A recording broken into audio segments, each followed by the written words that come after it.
professor Daniel Bonilha Maldonado, com o tema A Geopolítica do Conhecimento Legal e as Clínicas Jurídicas. O professor Daniel Bonilha é professor associado e diretor do Grupo de Direito de Interesse Público da Faculdade de Direito da Universidade de Los Angeles. Obteve seu doutorado e mestrado em Direito na Universidade de Yale e seu título de advogado na Universidade de Los Angeles. Atuou como professor convidado na Universidade de Yale, Universidade Fordham, Universidade do Estado da Geórgia, Universidade do Texas, Instituto Internacional de Oñate para a Sociologia do Direito, Universidade de Porto Rico, Instituto Tecnológico Autônomo do México e da Universidade Nacional de Colômbia. E também tenho a satisfação de dizer que o professor Daniel Bonilha é professor, nosso primeiro professor visitante da Clínica de Direitos Humanos e Democracia da Universidade de Brasília e é também diretor da coleção Novo Pensamento Jurídico e a coleção de textos úteis, Direito de Interesse Público. E além desse currículo impressionante, né, eu faço uma nota pessoal, o professor Daniel Bonilha tem se revelado um verdadeiro parceiro na discussão das clínicas de direitos humanos na América Latina, no Brasil, e isso então está no currículo dele. É um colega fascinante se trabalhar juntos, revela uma característica um pouco incomum, às vezes, na nossa comunidade, uma pessoa que tem uma modéstia muito cativante, e isso torna trabalhar com o professor uma experiência muito, muito enriquecedora. Então, Daniel, muito obrigada por você ter vindo ao Brasil, estar conosco. Estamos tendo, logo no início da sua visita, um período muito bom para todos nós, de experiências, de aprendizagem, de trocas. E vou deixar essa nota pessoal aqui, gravada, que temos muita gratidão por você ter se organizado para estar aqui nesse período e também na Universidade de Brasília. Já vou adiantar para onde você vai depois, posso? Tá. Bem, professor Daniel Bonilha, então ele foi uma fortuna, né, termos organizado isso nesse momento, porque a partir de agosto ele vai estar na Sciences Politiques, em Paris, por um período de um ano. Antes disso ele passa pela Universidade de Singapura. Então é um colega que transita em muitos lugares e muito bom que você tenha se organizado para estar aqui conosco. Então eu passo a palavra e você tem o tempo que achar necesario.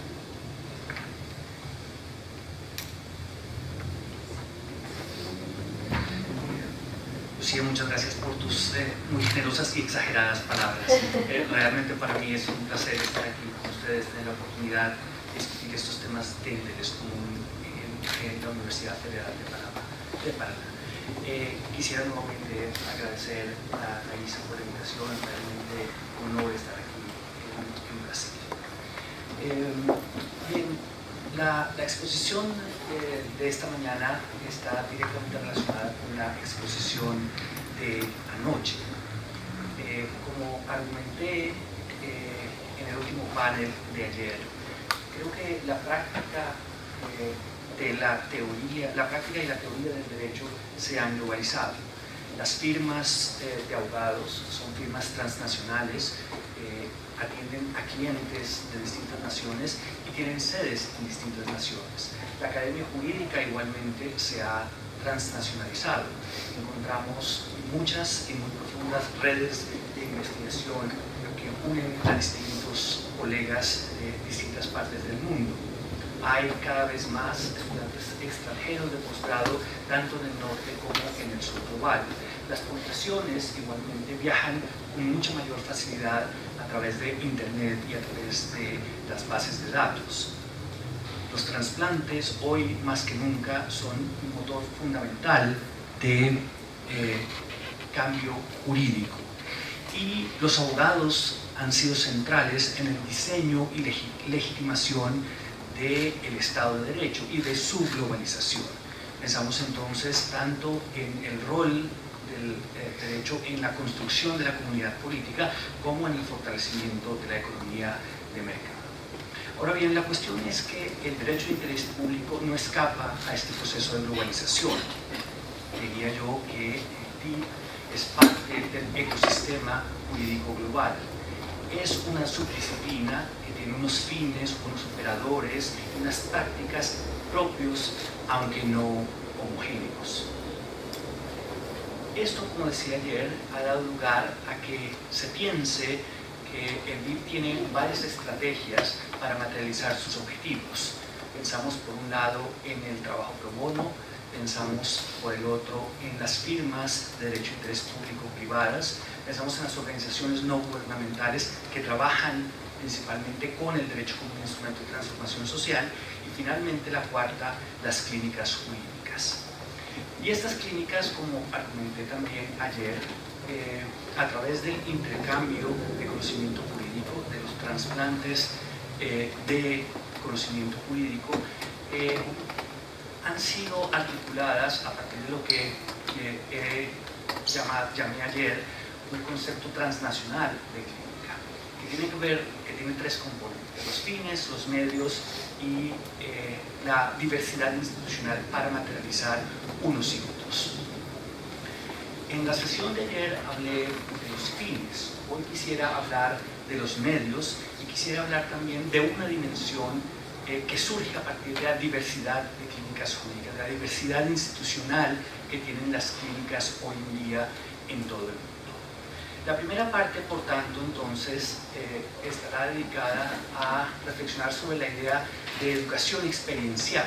Constantemente decimos que en las clínicas los estudiantes de Derecho aprenden haciendo.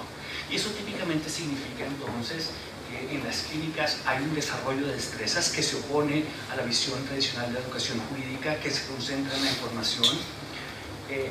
Este aprender haciendo se hace a partir de actividades que son típicas de la profesión, y estas actividades típicas de la profesión tienen como objetivo servir a grupos vulnerables de la población o al interés público. Sin embargo, creo que en general la reflexión sobre la educación experiencial se detiene ahí, en las facultades de Derecho.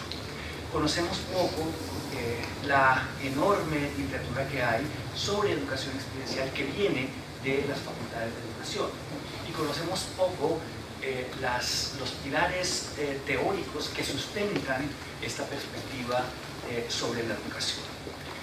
Los padres de esta educación experiencial son, creo yo, principalmente Dewey, Freire y Jajam. Ciertamente no es una perspectiva monolítica, pero creo yo que podríamos pensar que hay cuatro elementos que son comunes a esta educación experiencial, a esta filosofía de la educación experiencial que sustenta el trabajo que hacemos en los consultorios jurídicos, en las clínicas jurídicas, pero que no siempre lo hacemos de manera abierta, clara y precisa.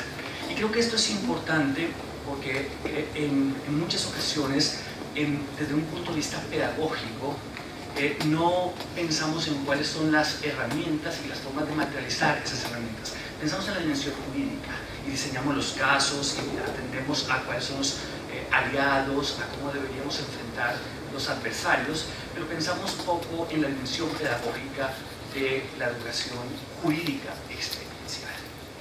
Y en esa medida, entonces, quisiera argumentar que los pilares de esta educación experiencial que sustentan el trabajo que hacemos son los siguientes cuatro. La primera es que, desde una perspectiva epistemológica, es una educación constructivista. Segundo, es una educación holística. Tercero, es una educación transactiva. Y finalmente, se trata de una educación que busca formar individuos para la democracia. Empecemos entonces con la primera dimensión de esta educación experiencial, su constructivismo. Y creo que para entender adecuadamente en qué consiste esta perspectiva, habría que presentar primero a su adversario teórico, que son las teorías comportamentales de la educación. Estas teorías consideran que los estudiantes tienen capacidades análogas de aprendizaje que se ponen en acción mediante estímulos externos similares y reiterados. Para estas teorías comportamentales, los procesos mentales o emocionales que los estudiantes experimentan en el aprendizaje son incognoscibles. Y en esta medida entonces el constructivismo cuestiona las premisas de las cuales parten las teorías comportamentales y argumentan los siguientes puntos.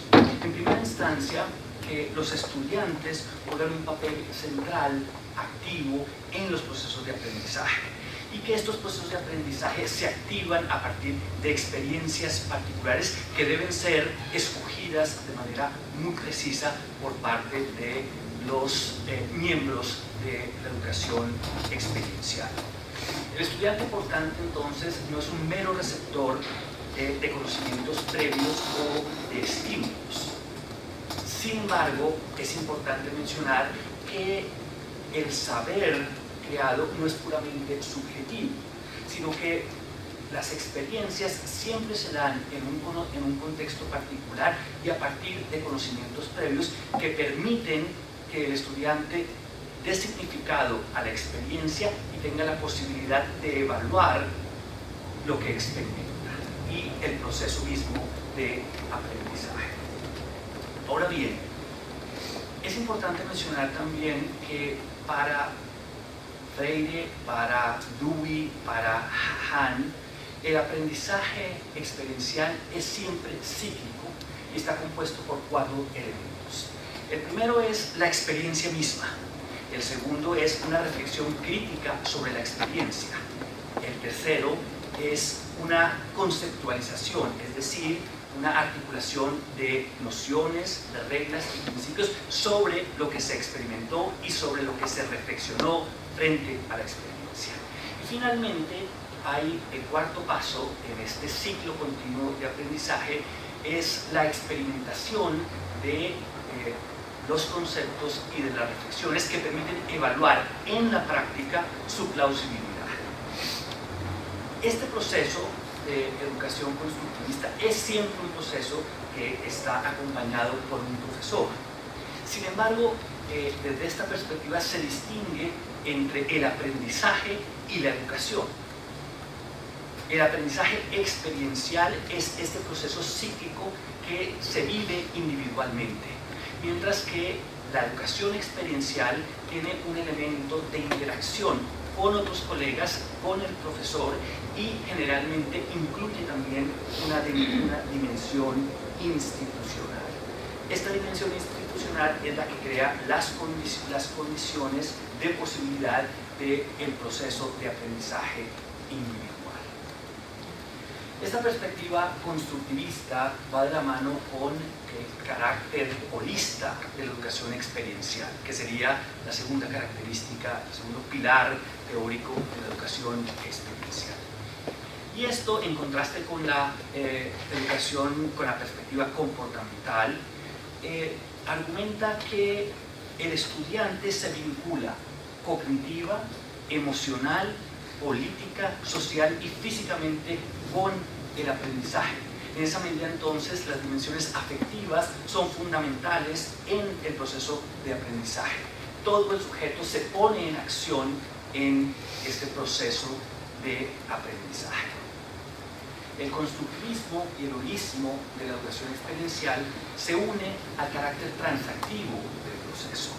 El proceso entonces se materializa a través de la interacción con otros estudiantes, es decir, con los colegas, con los profesores, pero también con el contexto. Y en esa medida entonces se entiende que el proceso de aprendizaje no es un proceso solipsista, sino que es un proceso que se crea colectivamente y que se evalúa colectivamente. Es también entonces un proceso que, aunque está centrado en el estudiante, no está dirigido por el estudiante. El profesor juega un papel central en este proceso, a partir de la escogencia de las experiencias, de las reglas de interacción de los participantes en el proceso y en la escogencia del tipo de supervisión que va a determinar cómo se adelanta el proceso. Estas tres características se entrecruzan también con el carácter profundamente político de la educación experiencial. Y la idea de que la educación experiencial va de la mano con la formación de individuos para la democracia, tiene dos dimensiones.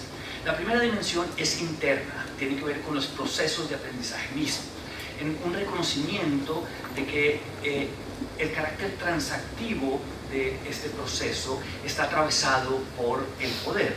Y en esa medida entonces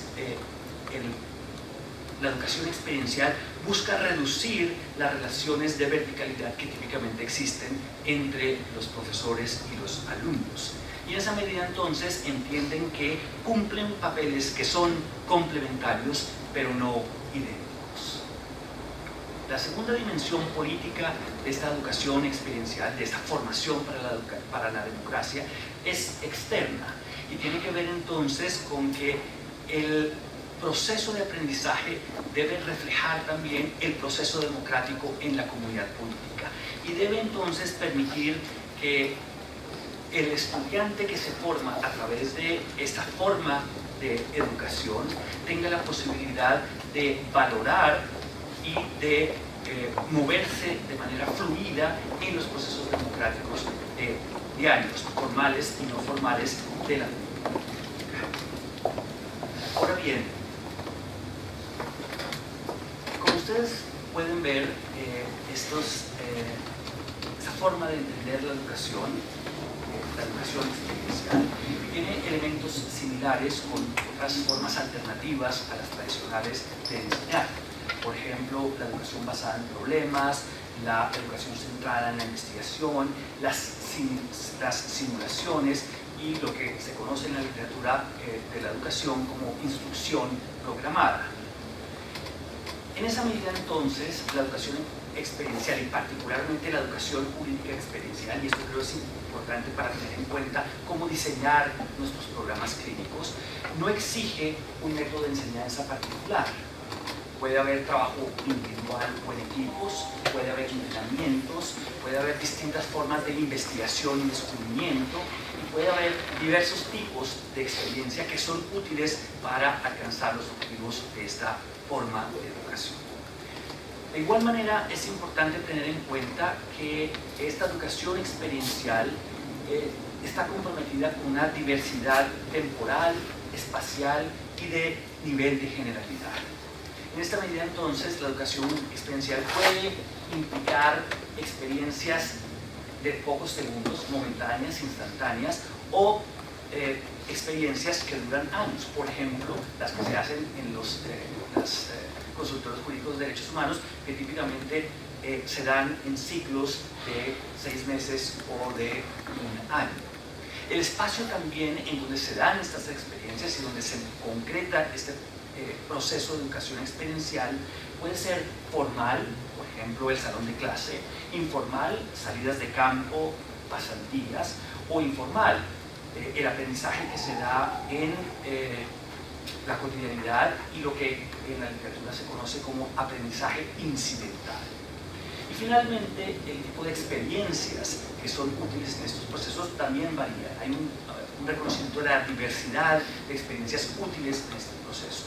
Pueden ser muy precisas, por ejemplo, la entrevista a un cliente, o muy amplias, pensando en campos distintos al derecho, la medicina, las prácticas en un hospital que duran un tiempo determinado. Esta reflexión sobre los pilares teóricos de la educación experiencial da lugar también a reflexiones un poco más precisas, como las que genera, diría yo, es el modelo de educación experiencial más reconocido, que es el de David Kolb, que genera unas herramientas interesantes para comprender la manera como los estudiantes de la educación experiencial aprenden, generando patrones que son importantes para los procesos de aprendizaje.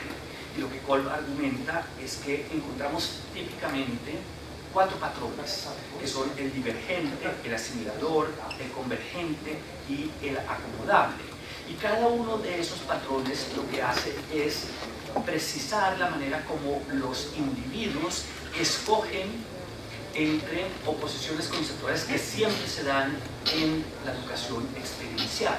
oposiciones conceptuales que se dan entre la experiencia concreta y la conceptualización abstracta, la observación reflexiva y la experiencia activa que evalúa lo que se experimentó.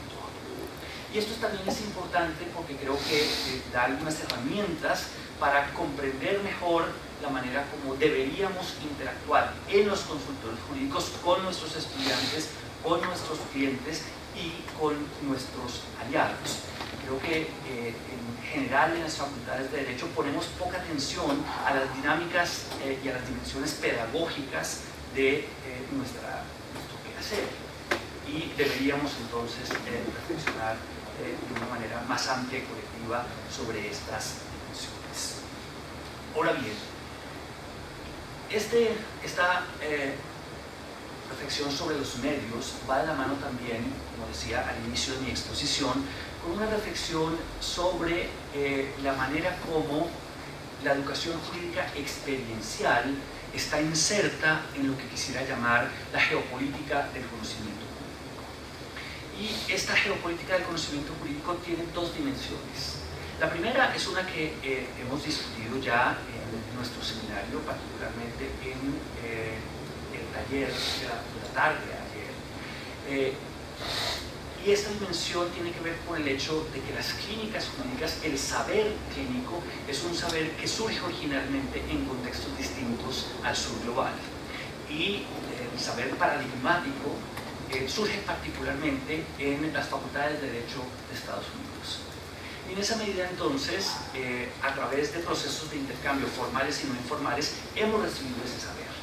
Y la cuestión, entonces, es qué hacer con ese saber, ¿cierto? Si nos convertimos en meros reproductores y difusores de ese conocimiento preexistente, o si reaccionamos de manera radical frente a ese conocimiento, distanciándonos, tratando de crear un conocimiento propio que esté acorde con nuestras circunstancias. Creo que aquí surgen los dos extremos que pueden ser problemáticos en relación con esta primera dimensión de la geopolítica del conocimiento jurídico de las clínicas, y es el que asumamos una posición de subordinados en estos procesos de creación, legitimación y uso del conocimiento jurídico, o por el otro lado nos comprometamos con una especie de nativismo que se margina del discurso transnacional jurídico. Y creía que entre estos extremos hay varias posiciones intermedias que resultan mucho más razonables que un distanciamiento radical o una mera subordinación frente a ese saber. Esos puntos intermedios quisiera tocarlos un poco más adelante. La segunda dimensión la economía política del conocimiento jurídico de las clínicas tiene que ver con los intercambios que se dan cada vez más entre las clínicas jurídicas del norte y las clínicas jurídicas del sur. Estos intercambios toman distintas formas. Se dan a partir de proyectos en donde se redacta de manera conjunta una demanda que será presentada a una corte internacional.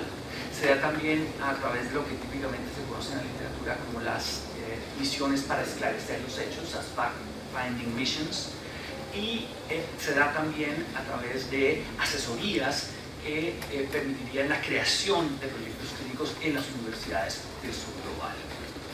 Creo que en abstracto estos procesos de intercambio de conocimiento jurídico son valiosos, en la medida en que, por un lado, permiten aunar esfuerzos, tanto económicos como epistemológicos, como de tiempo, para servir a poblaciones vulnerables en países del sur global, en la medida en que típicamente esos proyectos conjuntos se concretan en países del sur global. Y son valiosos también en la medida que enriquecen a los participantes, no solo desde el punto de vista profesional, sino también desde el punto de vista cultural. Típicamente, estos procesos de intercambio clínico permiten que los estudiantes de un país interactúen con los estudiantes y profesores de otro país. Ahora, sin embargo, creo que estos proyectos entonces no escapan, como decía hace unos minutos, a la economía política del conocimiento jurídico. son proyectos que están profundamente regulados, implícita o explícitamente, por un conjunto de reglas y principios que determinan la creación, legitimación y uso del conocimiento público. Y estas reglas generan una serie de impactos muy concretos que tienen que ver con cuestiones como cuáles son los contextos que se consideran ricos o pobres para la creación de conocimiento jurídico, cuáles son los individuos que se consideran con la capacidad para crear conocimiento jurídico y quién tiene la capacidad de usar el conocimiento jurídico original que ha sido creado. En esa medida, entonces, entender la educación jurídica experiencial, creo yo, pasa en parte por entender esta economía política del conocimiento. Ahora bien, desde mi perspectiva, esta economía política del conocimiento jurídico está constituida por dos modelos principalmente. Dos modelos que están en constante interacción. Y estos modelos están constituidos por una serie de estructuras simbólicas que regulan y describen esos procesos de creación de conocimiento jurídico. No son un mero reflejo de las relaciones de producción de conocimiento jurídico, no son meras estructuras autónomas que se crean por parte de los sujetos, sino que esas estructuras simbólicas están constantemente interactuando y afectando a estas relaciones de producción del conocimiento. El modelo del libre comercio de las ideas jurídicas, el primer modelo que constituye esta economía política del conocimiento jurídico, está constituido por tres elementos. El primero es el tipo de sujeto que crea el modelo. Y el modelo está comprometido con la idea de que el sujeto de conocimiento jurídico es un sujeto abstracto, irracional y por tanto igual. Y en esa medida, entonces, el modelo está comprometido con un profundo igualitarismo. Todos los individuos tenemos la capacidad de crear conocimiento. El modelo crea también una geografía y una historia imaginadas que habita, en donde habita este sujeto autónomo y racional. Por un lado, entonces, la geografía imaginada es el globo mismo. Y en esa medida, entonces, la creación e intercambio de conocimiento jurídico se da siempre en espacios que son abiertos y multidireccionales. La creación de conocimiento jurídico se puede dar teóricamente en cualquier parte del mundo y los intercambios de conocimiento jurídico se pueden dar en cualquier dirección. Norte-sur o sur-norte. El concepto de historia que crea este modelo del libre comercio de las ideas jurídicas es un concepto lineal e infinito que surge a partir del compromiso del derecho moderno ilustrado con dos valores centrales, que son la voluntad como legitimadora del conocimiento jurídico y la racionalidad como instrumento para crear conocimiento jurídico que permitiría alcanzar fines típicos de una comunidad política como la paz y la prosperidad. Esta interacción entre voluntad y razón genera unos procesos continuos de creación y destrucción de conocimiento jurídico que dan lugar a esta forma de entender la historia en el modelo liberal del libre mercado de las ideas jurídicas. Este modelo creo que resulta atractivo para muchas personas, por lo menos implícitamente, en la medida en que está comprometido con valores que son propios del proyecto moderno e ilustrado. Ideas como la meritocracia, la verdad entendida de diversas maneras y la utilidad resultan entonces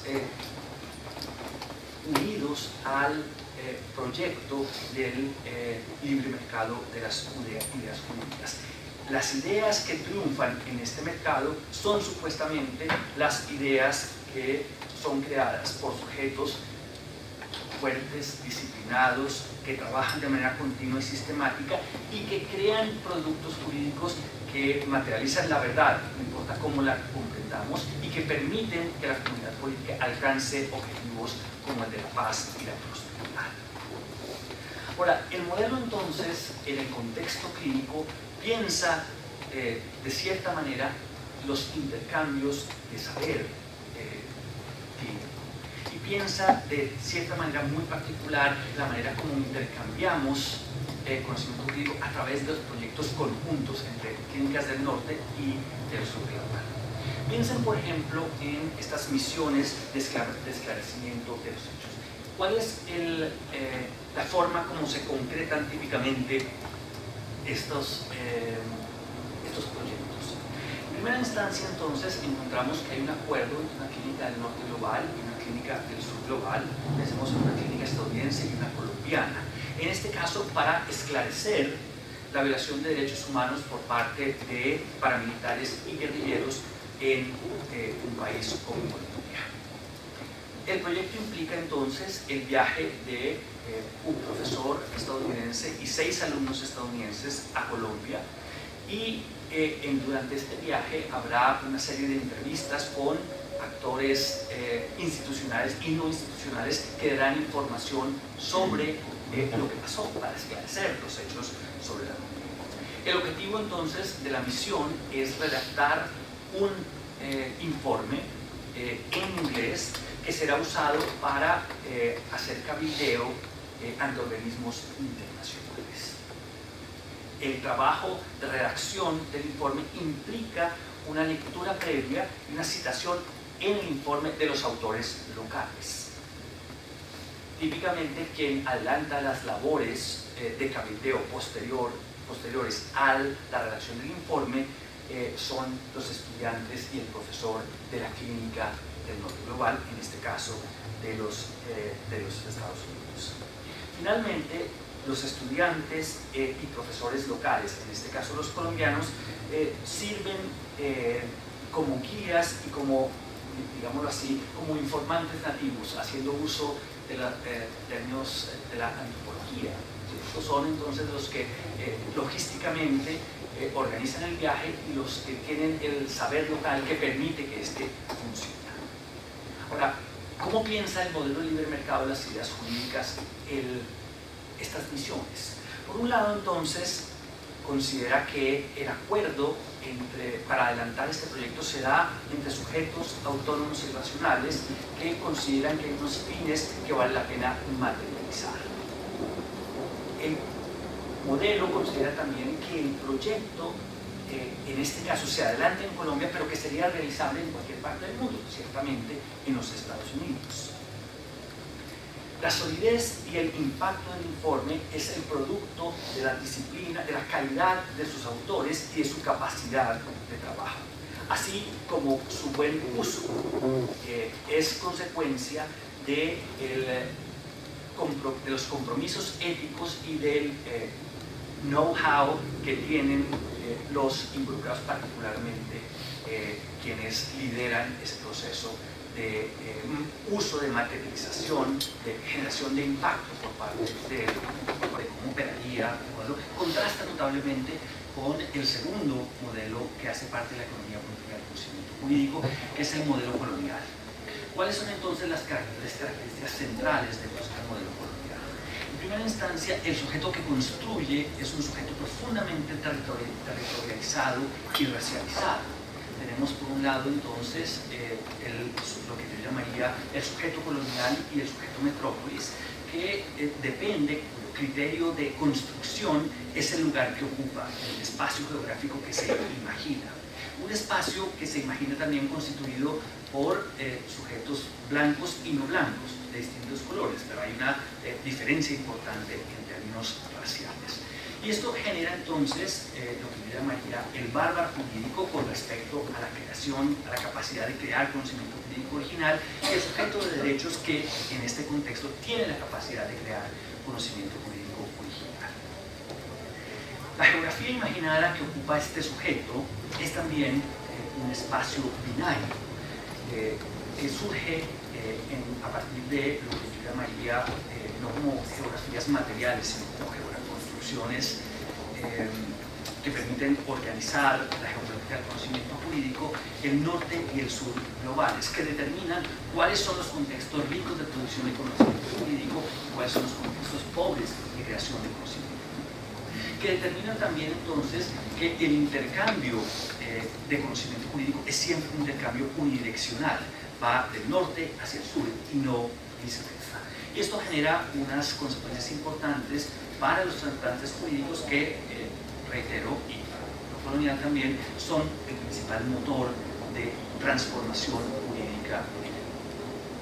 Finalmente, la manera como se entiende la historia en este modelo colonial es lineal, pero finita.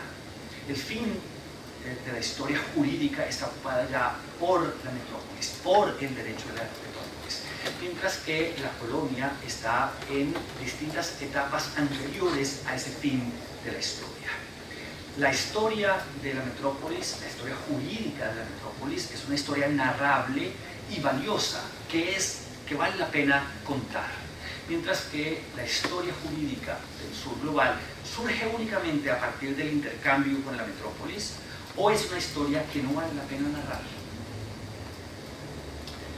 Estas tres categorías del modelo colonial van de la mano con algunas oposiciones conceptuales que simplemente voy a mencionar en la medida que ya se me acaba el tiempo, pero que generan también ciertas dinámicas particulares en estos procesos de creación, uso y legitimación de conocimiento jurídico.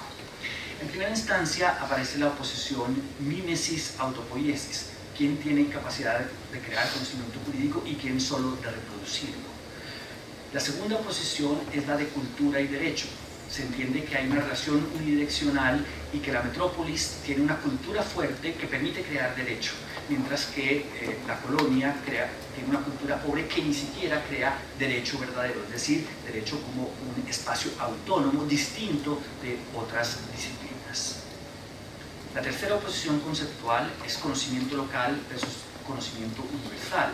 Se entiende entonces que el conocimiento de la metrópolis es siempre universal o universalizable, mientras que el conocimiento creado en la colonia, en el sur global, en nuestros contextos, es siempre un conocimiento local que sirve únicamente para los contextos en donde se produce. Y finalmente, aparece una oposición conceptual entre el lenguaje apropiado del conocimiento jurídico y el lenguaje inapropiado para el conocimiento jurídico. Y piensen entonces ahora en la manera como el lenguaje en el que se escribe, se produce el conocimiento jurídico, determina a priori su calidad y determina a priori las posibilidades de circulación y por tanto de impacto. Ahora, esto entonces, ¿qué consecuencias tiene en el contexto clínico? Creo que se pueden evidenciar a partir de contrastar la manera como el modelo del libre mercado de las ciudades jurídicas pensaba las misiones y cómo el modelo colonial las piensa. El modelo colonial diría entonces, en primera instancia, en relación con las misiones, que los sujetos no son iguales en el punto de partida, que la relación de poder entre la clínica del norte y la clínica del sur es evidente y tiene que ser explicitada, y el desbalance de poder tiene que reconocerse de manera que pueda efectivamente atacarse, y de manera que se entienda entonces que cada una de las partes contribuye a los procesos de construcción de conocimiento jurídico de manera distinta pero complementaria. El conocimiento local no es simplemente el conocimiento logístico que permite, que facilita el desarrollo fluido del proyecto, sino que es el conocimiento necesario para que el proyecto funcione. De hecho, estos informes son redactados a partir de la lectura del conocimiento que ya existe en el contexto local. Sin embargo, ven ustedes que cuando este conocimiento es trasladado al informe y pasa, por ejemplo, en el caso que estoy discutiendo, del español al inglés, el referente sobre la violación de derechos humanos, en este caso en Colombia, se vuelve el informe en inglés, y en esa medida el conocimiento local se vuelve literal y simbólicamente una nota al pie de página. Igual sucede con el uso del conocimiento jurídico y con los presupuestos éticos y de know-how para generar impacto con el conocimiento jurídico. Se parte de la base entonces que nosotros no tenemos esas capacidades y que quienes las tienen son efectivamente las clínicas del norte. fundamental también aquí para el modelo colonial en relación con la misión es el idioma en el que se genera el informe, el idioma en el que se genera el conocimiento. Se redacta entonces, como decía antes, el informe en inglés. Este es el punto de partida, se asume que así es, ¿cierto? La cuestión entonces es que parecería que no es importante que en el espacio local ese idioma no sea conocido ni por parte de las víctimas, ni por parte de los actores institucionales. Y en esa medida entonces se genera un desbalance también que es bastante complicado. Y finalmente entonces lo que vemos es que la división del trabajo es una división que es clara, que es precisa, pero que no valora de manera igualitaria los aportes que hacen cada uno de los componentes de estos proyectos. En esta medida entonces, lo que el modelo de libre mercado de las ideas jurídicas no reconoce y que es fundamental para poder entender estos procesos de educación jurídica experiencial conjunta entre el norte y el sur global es el poder. El poder atraviesa estos proyectos y si no lo reconocemos y no actuamos para enfrentarlo de manera directa, vamos a seguir entonces en relaciones de subordinación en estos procesos, no solo prácticos de las misiones, sino de creación de conocimiento jurídico en materia clínica, que es un tema que ha atravesado buena parte de nuestras discusiones en el seminario. En esa medida entonces, simplemente para concluir, vemos entonces que este concepto transnacional de clínica jurídica hace referencia a los fines, y ayer entonces intenté discutir tanto la idea de la creación de destrezas como qué implica la justicia social, como en segunda instancia, unos medios, la educación experiencial que tenemos que conocer, que tenemos que apropiarnos de esa literatura para poder materializar nuestros objetivos de una manera más eficaz, y una serie, y en tercera instancia, la diversidad institucional de los consultores jurídicos está siempre inmersa en una economía política del conocimiento jurídica. Y por tanto, entender nuestro trabajo, entender nuestro quehacer clínico pasa por entender la economía política del conocimiento jurídico. Muchas gracias.